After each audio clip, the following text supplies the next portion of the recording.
What's up, guys? It's me here. And today I have a very special story for you. The story of a football legend who was simply born with the ball at his feet. A magician who could make the impossible look so easy. A one-of-a-kind talent who left us way too soon. His name was George Best.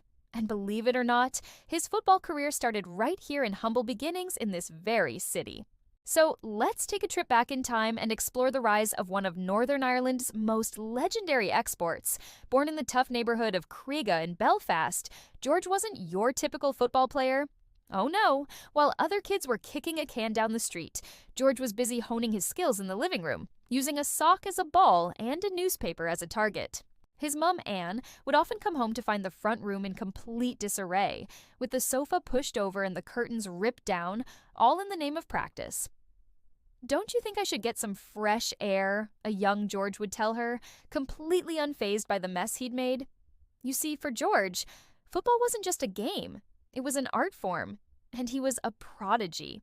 At the age of 13, he was already playing for the junior team at the local club, Distillery, where his talent didn't go unnoticed. Soon he was called up to the first team, making history as the youngest ever player to pull on the famous blue and white hoops. But George was restless. He wanted more than what the local scene had to offer. And when scouts from Manchester United came calling, he didn't hesitate. To say yes, in 1963, at the tender age of 15, he signed his first professional contract, becoming the first ever British footballer to be signed by the legendary Matt Busby. Now, if you know anything about football, you'll know that Old Trafford was a hotbed of talent back then. The likes of Denis Law, Bobby Charlton, and the legendary Sir Alex Ferguson were all pulling on the Red Devils shirt. But George, he was something different. He was like a breath of fresh air, a touch of magic in an already star-studded team. His debut season was a revelation. In 43 appearances, he scored an impressive 18 goals, helping the team clinch both the FA Cup and the First Division title. And that was just the beginning. Over the next 6 seasons, George became a true legend at Old Trafford, winning 2 league championships, an FA Cup, and the coveted European Cup Winners' Cup. But it was the 1968 European Cup final that truly showcased his genius on the biggest stage of all. With 2 goals and 1 assist, he tormented the Italian giants, AC Milan, leading United to their first ever European crown.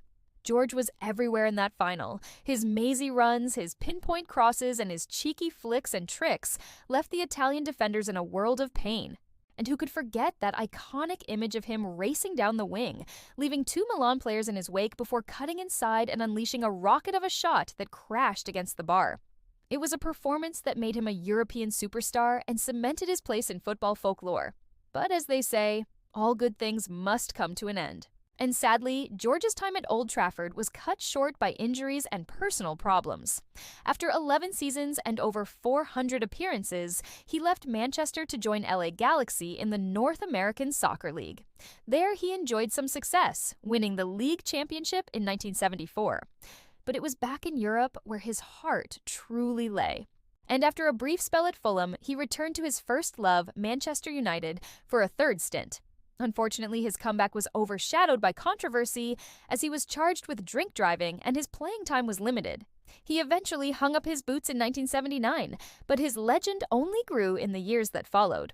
In 2002, he was voted the 2nd best Manchester United player of all time, only behind the great Bobby Charlton.